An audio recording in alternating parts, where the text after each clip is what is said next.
Hello again. This is episode 2 of this video series. It's another week traveling, another week out of town, another new background. It's late Friday night after a long week. A long week in a good way, but long nonetheless. And wanting to make sure I follow through on talking business. One of the interesting things for me this week, there wasn't a lot of, new revelations, but I think the thoughts that are really coursing through my head today are kind of threefold. And one of them is the balance of kind of responsibility when it's conflicting for me. So as a business owner, there's certain things that I need to do for my business. And I think that's a responsibility. And there's also the responsibility of family. I'm very family oriented, and my belief system is extremely family based. And extreme is an accurate word, and I'm okay with that. So spending a lot of time with family. We're out of town, my wife and I, for a wedding, but it happens to be in a location where there's family. So trying to optimize time with people I care about, and on our way here, we stopped to visit more family conveniently. So kind of having 2 days in a row where we're around family, but I also have to work. That's a weird balance for me. And I think one of the things that keeps me sane is that those things are not mutually exclusive. And some of that's just a reflection of the workload that's there. And one of the things that gives me a lot of purpose is the value of my word, which I'm not perfect at by any means, but things that I say I'm going to do, that I do them. And that includes commitments that I make. So if I say I'm going to get a job done, it's got to get done, which has also helped train me to be much wiser about timelines and deadlines, to not make promises I can't fulfill. Typically, I believe in the under promise and over deliver principle. But even that's a balance, because I like to tell people that I'll get stuff done and have things completed the way they need to be done on time. Timely manner. That's also nice in business when you can do things quicker than others. However, I also believe in doing things well and doing things right. And that can get you stuck into maybe over perfection. And I'm not the type of person that believes in putting everything into your business and ignoring everything else. I don't believe in that at all. I see the people that do that and are successful, and that's fine. But for me, success is also defined by so many other factors. It's defined by my involvement in my faith and my family, and more than just getting work done. So for me to have a successful career, if all I did was work, it would be a failure for sure. So balancing all that stuff well, and balancing it differently at different times. So family focused and family heavy sometimes, faith heavy sometimes, work heavy sometimes. They can all make sense. It's not about perfect balance every day, but just making sure everything gets its due time and due space. So that's been on my mind this week, how to balance that well when I'm in locations with family that I don't see all the time, but I also have work responsibilities. So, which one way I balance that is to do little to no tasks related to anything that aren't those two things. So trying not to spend time scrolling on my phone or playing games or watching TV or just idling, doing nothing but it's either working or time with family. Nothing really in between. And that helps a lot. And that actually makes me less exhausted than trying to fit in stuff that I just don't need to do. Stuff that people could say is restful, but I don't feel fulfilled doing that. I actually feel rested in the moment and then kind of gross the next day for wasting my time. So I have opportunity to work and be with people I care about. And I'm going to try to do exclusively those two things. So that makes things go well for me. And earlier I said I had like 3 things on my mind this week, and I don't know how much is overlapping and bleeding into the other, so I'm not going to try and keep tallying those things up at this point. But I think another thing is the importance of email correspondence in fields that are highly relational. There's definitely no underemphasis. That's not a word. I guess I should say I can't emphasize enough the importance of communication in any work field, but it goes beyond that, I think, to empathy as well. So a lot of my work is reviewing monthly reports from students and interns at our practice, and I like doing that a lot. And I've chosen to do it in a way that is time consuming. Actually, the part that I don't like the least is the time consuming nature, because on busy back to back weeks where I'm traveling and doing stuff, it makes it hard for me to get those done in a timely manner. But I also don't want to rush them. And I've just been learning more and more the importance of learning that empathy and being present with each different person in response. And therapy teaches that in its own way. Friendship, every type of relationship teaches that in its own way. But just remembering for me, it's a good week of reminders to slow down with that stuff and to be intentional and to think about the voice that you want to have and to think about the ears that it's landing on and the kind of person you want to be in messaging that. And I don't think that can be overdone. You can maybe spend too much time focusing on the wrong things, but I mean, time spent to make a relationship good really isn't wasted time. And I think the same is true for any of the emails, whether I'm emailing potential clients, new referrals, or established ones. There should always be the same level of care and attentiveness. And I think the hard part is that that's all contextual. So what's nice about Gmail is it'll have email templates that you can utilize, and they're fantastic because you can just open the template, click, and it'll auto load the whatever you wanted it to auto load. It just has it ready. That's really nice. The issue is that it's not relational because it's not going to be specific to that person. And so I love templates, but I always end up editing them a little bit to make it connect with whoever it is I'm talking to more. And those things take more time, but they're worth it because people are everything when it comes. I mean, businesses are nothing without people, and people are nothing without people. It's a little bit dramatic, but we're relationally made creatures, and those interactions are important. I think anyone who says they want to change the world but doesn't want to handle relationships well is quite confusing to me. I think that's how you change on a small scale, is every interaction that you have with people, and they're not always going to go perfect, but that's small scale change. And even if you have businesses that are, world moving, it's always just a conglomerate of people, and how you interact with people is so, so important. Always something I'm trying to be better at, always something I'm trying to work on, and it can be hard at times, and making sure just to go slow and take time, and also not to overcommit, because that's when stress can come in and make it harder to do things well with intentionality, because it gets really tempting just to quick responses, but you start to lose the relationship at times in there. So there's another balance that I think is really important. And then just reflecting a little bit more on consistency, commitment, and follow through, which I won't spend that much time talking about, but like doing these videos, it's like 10:30, I want to go to bed, and I have more stuff to do after this that just needs done. And I'm not the type of person that celebrates people who work all the time. If you love that, whatever.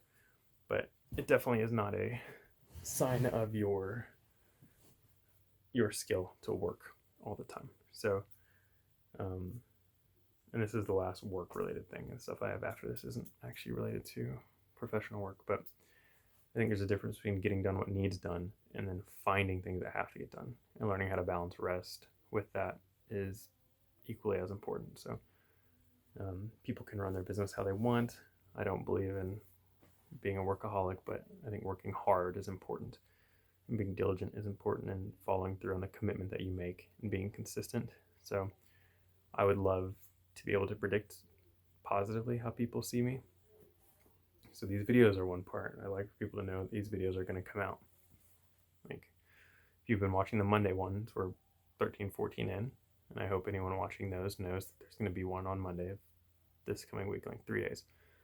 This is only video 2 of the Friday ones, but I hope people know that this is going to be probably every Friday. My intention is after I'm done working for the week, so it could be, if I go on long vacation, I might record one early, but probably still post it Friday. But the idea is to be consistent with this as an activity, so people know what to predict, and hopefully that they know that the predictability is good, that you're trustworthy and honest, and not just that, but you are really good to interact with.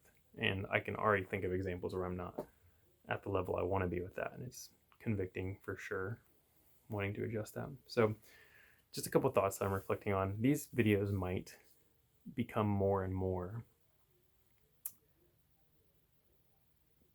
what's the word? I was going to say consistent, which is already the goal, but become more and more structured. I don't know yet if I want to have them more feedback based rather than just, I don't want them to feel like a video on what I'm reflecting on the same way Monday is. I want it to be kind of more concrete. This is what I was doing this week. And to that note, I think look at that, I ended up finding all 3 points that I mentioned at the start.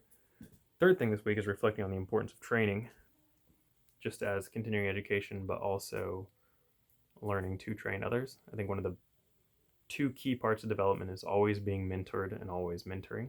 So always having people above you in whatever you're learning, which has nothing to do with age. And the example that I use for a lot of people is when I still enjoy bouldering, rock climbing, but I don't do it as much as I used to.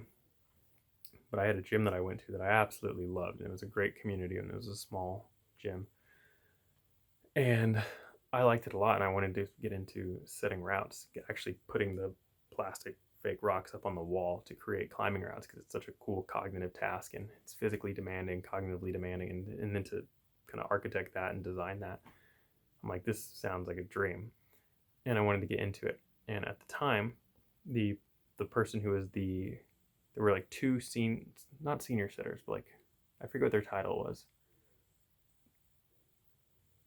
They were essentially in charge. There was like one main person in charge, and then another person who was doing a lot of like the heavy lifting and training, as I remember. And so he was teaching me, and he was teaching me how to set routes. And so what would happen is we'd find a time that I'd come in, we'd set routes together. He would have a ton of influence over it. A lot of it was me just kind of helping him for the first few, and then slowly me adding more and contributing more, and then doing my own with him helping, and then getting to the point where it was, the first one that had my name, because we'd have the route grade level, which is how hard it is. It was the V system for anyone who climbs, so VB through whatever, up to, I don't know, really high, 9, 10, 11, crazy stuff. And the title of the route, and then the route setter, their name. So doing my first one of those was a big deal, and I still have, I believe, a little tag from it, so I was really proud of it. And at the time I was probably 25, 24. So I'm an adult, decent amount of years into adulthood, and this person has just helped teach me all this. And I think one of the most important aspects of that to me was the recognition of this person's ability relative to mine and what they were teaching. And I didn't realize this at first, but the person was, I think he was 14 or 15. This was still, close enough to COVID that he was often masked up and just was very focused on, he has a mask on, so you can't always tell age. And he was super skillful to the point that you wouldn't think he was as young as he was, because he's so good at what he's doing.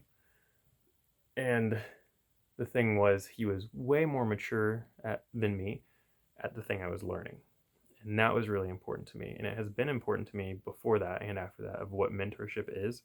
And it's finding someone who is more advanced at the thing that you want to do. And age is not the defining factor of that.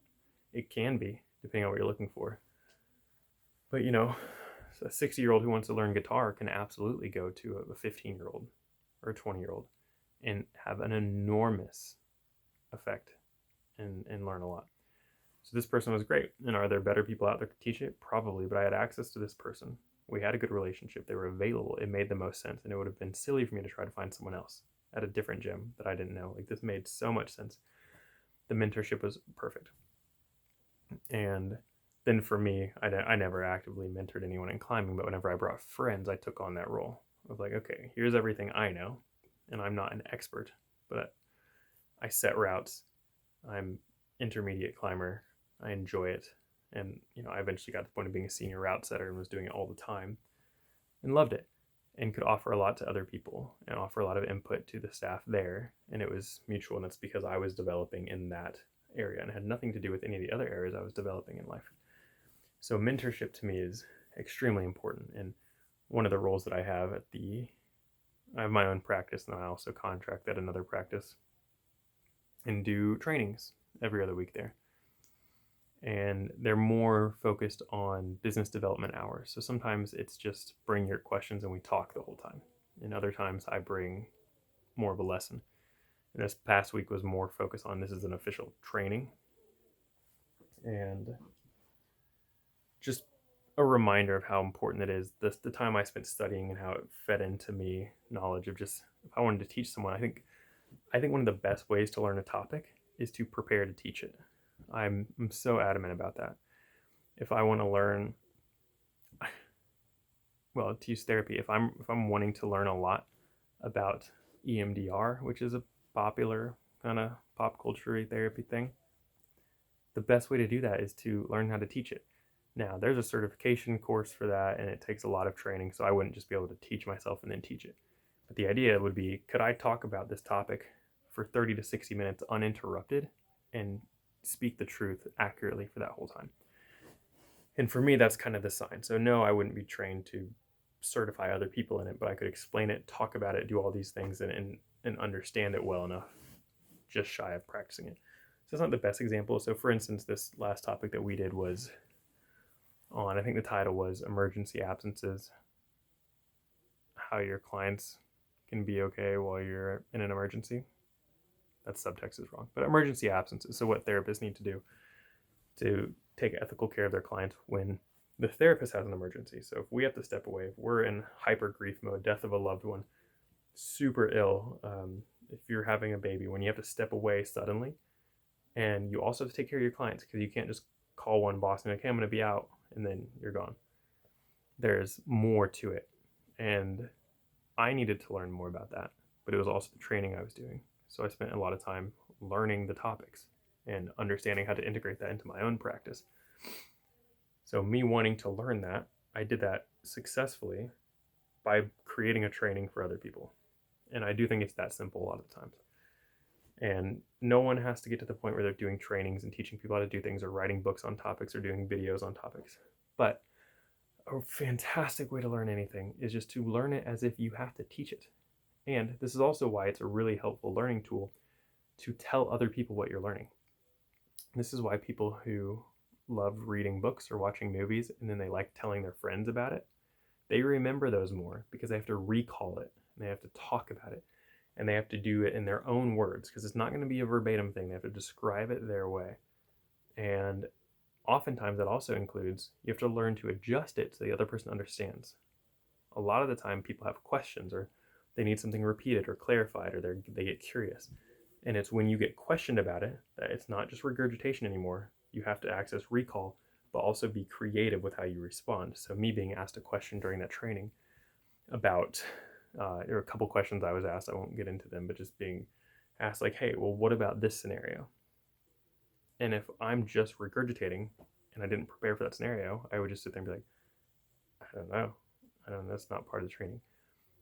But being in depth, and to me being in depth is I try to spend 10 times the amount of time preparing as I will during. So if it's an hour long, these trainings for me are about 50 to 60 minutes, 45 to 60 minutes, then I would expect to spend 10 times that. So close to 10 hours preparing. And if you do that, you're going to just kill it usually because you have so much more info than you need.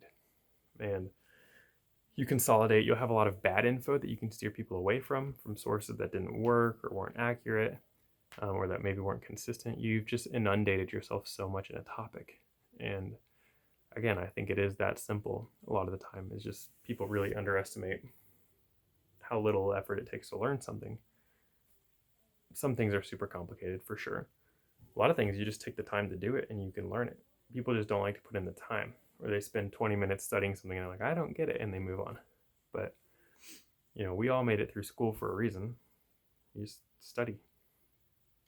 So yeah, just reflecting on the importance of mentorship, being mentored, mentoring others, and then in this case, training people to do something and trying to get feedback on how that goes and refine my own ability to teach and produce information for people and gather information for people. So Those are the values that I was reflecting on this week and things that I find important, things that hopefully can be helpful for people in business.